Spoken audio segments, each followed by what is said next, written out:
Saudara-saudari terkasih, selamat pagi. Salam jumpa lagi dalam Sabda Siap Saji hari Kamis 9 Juli 2020, di mana Seminari Tuke merayakan ulang tahun ke-67 berdirinya, dan juga orang pertama yang menjadi imam Buah Bungaran adalah Romo Sebagai yang pada hari ini juga merayakan 51 sakramen imamatnya. Sekarang marilah kita berdoa. Marilah kita berdoa dalam nama Bapa dan Putra dan Roh Kudus. Amin. Tuhan, terima kasih atas penyertaan-Mu pada kami sepanjang malam hingga pagi hari ini. Sekarang kami akan merenungkan sabda-Mu dalam acara Sabda Siap Saji, secara khusus memperingati 67 tahun berdirinya Seminari Tuke ini.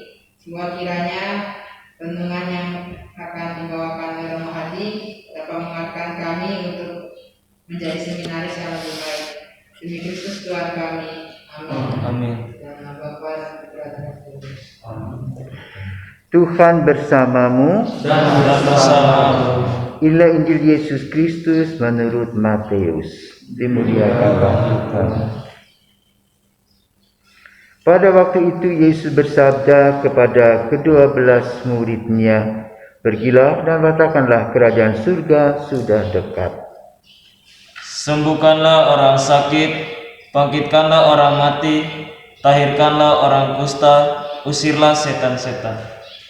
Kalian telah memperolehnya dengan cuma-cuma, karena itu berilah pula dengan cuma-cuma. Janganlah kalian membawa emas atau perak atau tembaga dalam ikat pinggangmu. Janganlah kalian membawa bekal dalam perjalanan. Janganlah kalian membawa baju dua helai, kasut atau tongkat, sebab seorang pekerja patut mendapat upahnya. Apabila kalian masuk kota atau desa, carilah di situ seorang yang layak, dan tinggallah padanya sampai kalian berangkat.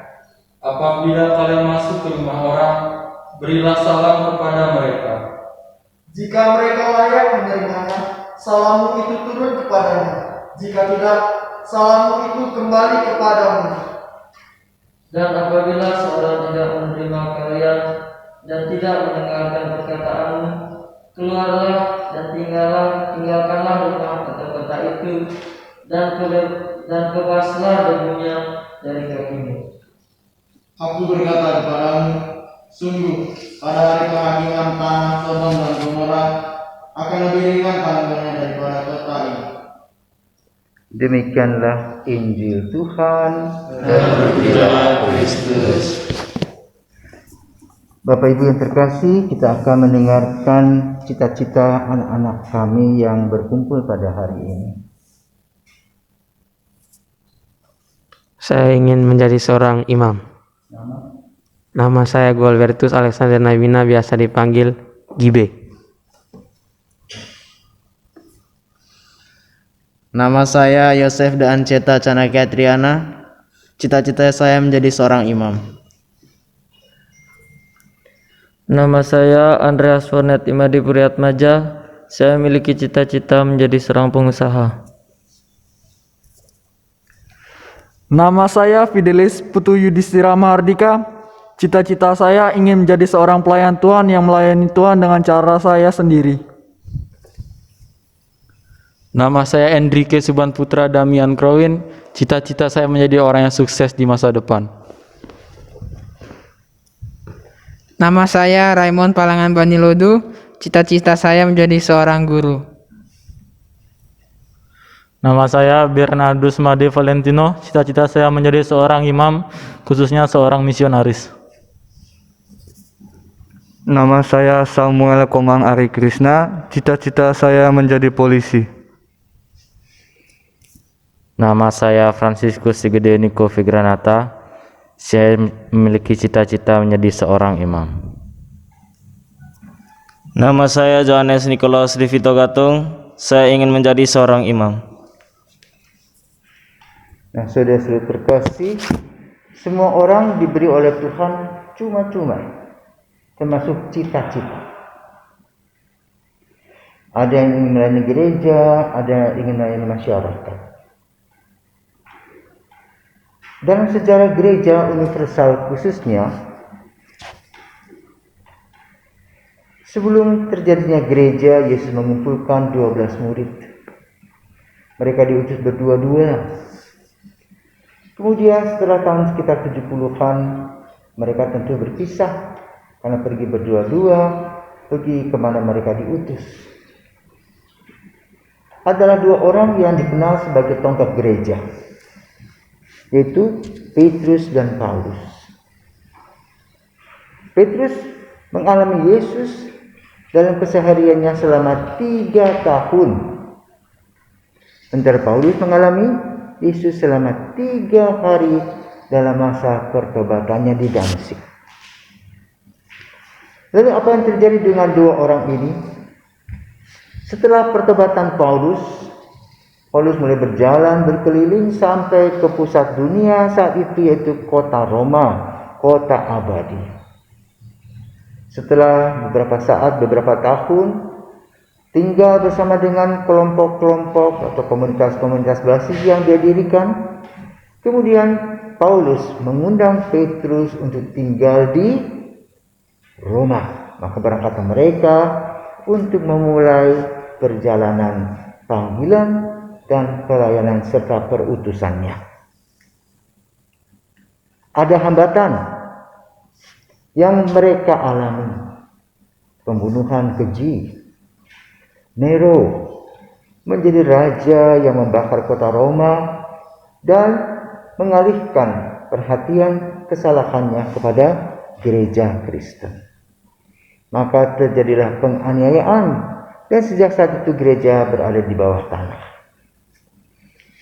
Alhasil adalah 2 martir.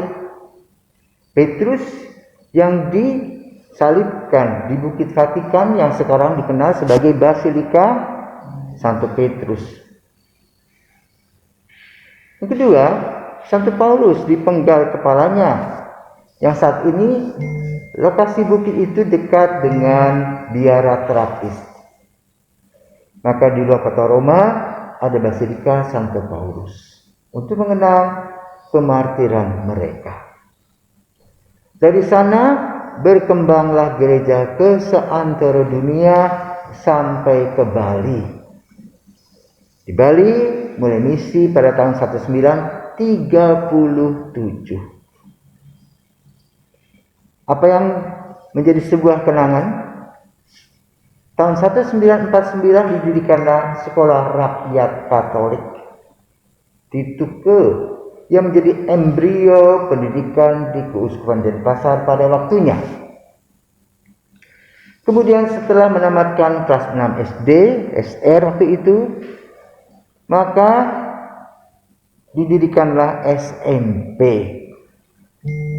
Alih-alih adalah ada 2 orang tokoh, 1 perempuan, 1 laki-laki. Itu anak, boleh katakan anak bungaran. Yang pertama, Romo Servasius Subagio, yang memulai dengan sekolah di SMP Tanggep yang dibuka pada tanggal 9 Juli bersamaan dengan berdirinya Seminari Roh Kudus Tuke. Di lain sisi ada juga namanya ini Marian Rika, yaitu Suster Hubertin OSF. Keduanya membuka pintu gereja lokal. Satu menjadi imam pertama, satu menjadi suster pertama dari Bali. Dan sejak saat itulah misi terus berkembang. Apa hambatan yang dialami Pater Shadek? Pada saat itu umat baru 100 orang atau 200 orang. Dia ingin mendirikan mimpinya, itu seminari dan sekolah. Lalu teman-temannya menggunakan logika. Bagaimana mungkin diambil dari 200 orang umat calon imam? Apa jawabnya? To be or not to be. Lebih baik ada daripada tidak ada. Disitulah mulai Maka lalu Pater Shadek percaya kepada peranan Roh Kudus. Maka seminari itu ini yang sekarang bernama Seminari Roh Kudus. Tahun 56 seminari Tanggap itu berpindah ke Tuke. Orang yang mengalami seminari Tuke yang antara lain Romo Marcel, Romo Subagio hanya di Tanggap terus ke Mertoyudan. Cukup banyak anak yang dididik. Dulu konsepnya adalah 3S, sanktitas. Yang pertama adalah kekudusan yang memuat nilai kejujuran, tanggung jawab, sanktitas, kedisiplinan.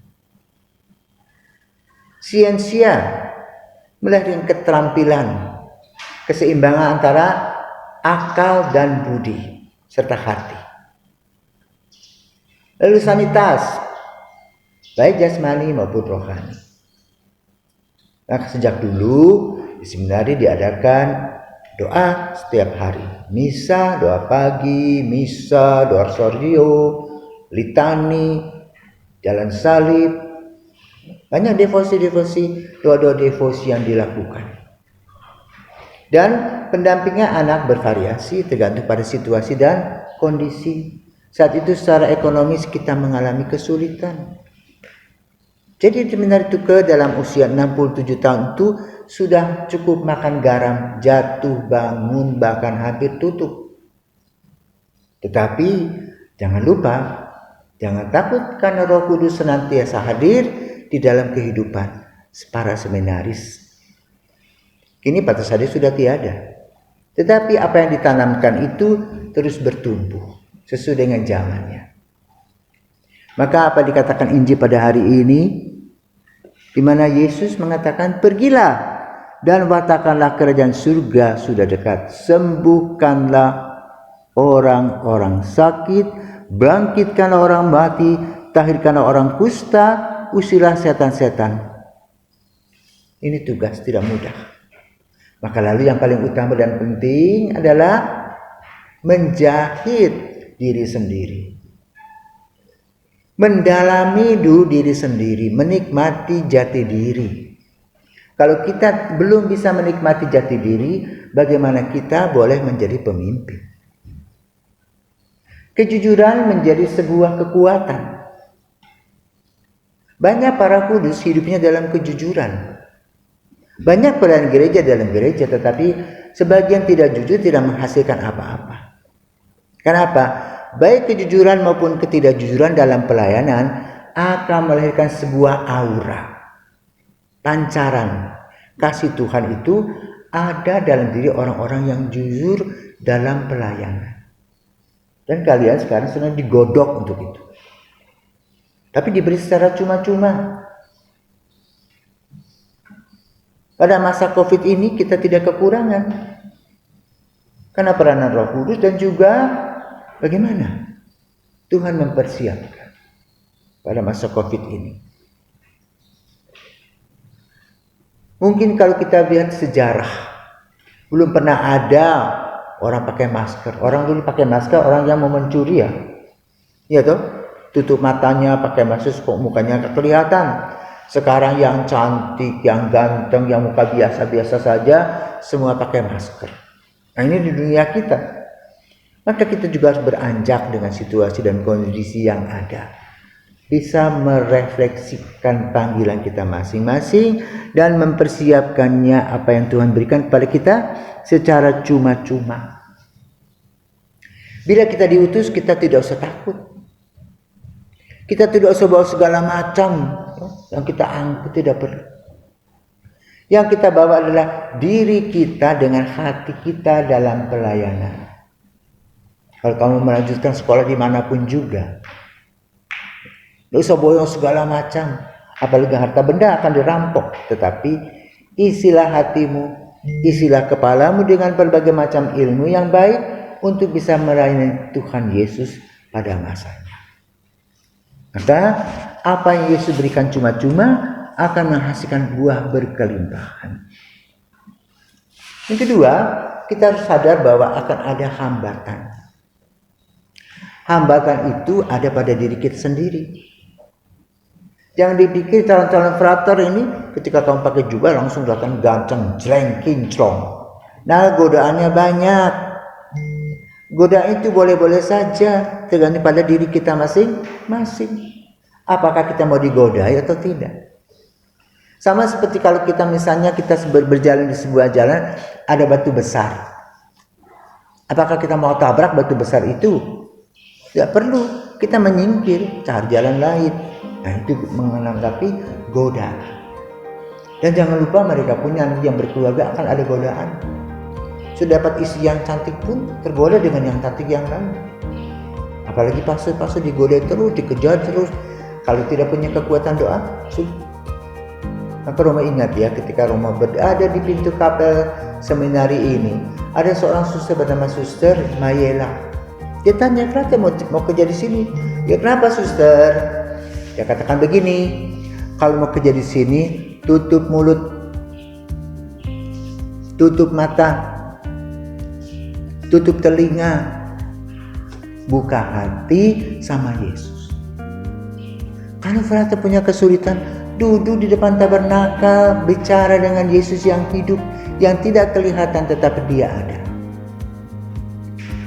Wah, saya katakan, suster terima kasih. Suster seperti malaikat untuk saya. Di mana ada sebuah konsep yang luar biasa. Dan biasa itu saya lakukan. Bila kita punya kesulitan, datang pada Yesus. Jangan mencari yang lain. Isi hati kita dengan Yesus sehingga kita bisa berjalan. Atau Syade ketika mengalami kesulitan tadi dan menemukan konsep to be or not to be, dia terus berdoa kepada terang Roh Kudus agar diterangi jalan-jalannya. Ada kepahitan, tetapi dia sudah bahagia melihat pertumbuhannya itu ternyata luar biasa. Maka lalu jangan lupa ketika kita mendapat syahadat dan seminari dan akan meninggalkan tempat kita, ingat kata-kata atau semboyan Yesus semboyan Santo Pater Syahadat namanya apa? Aje Quod Agis, artinya lakukanlah apa yang harus kamu lakukan. Selamat beraktivitas dan Aje Quod Agis. Salam khususnya kepada para alumni seminari yang juga merayakan pesta 67 tahun bersama para donatur. Selamat beraktivitas, Tuhan memberkati.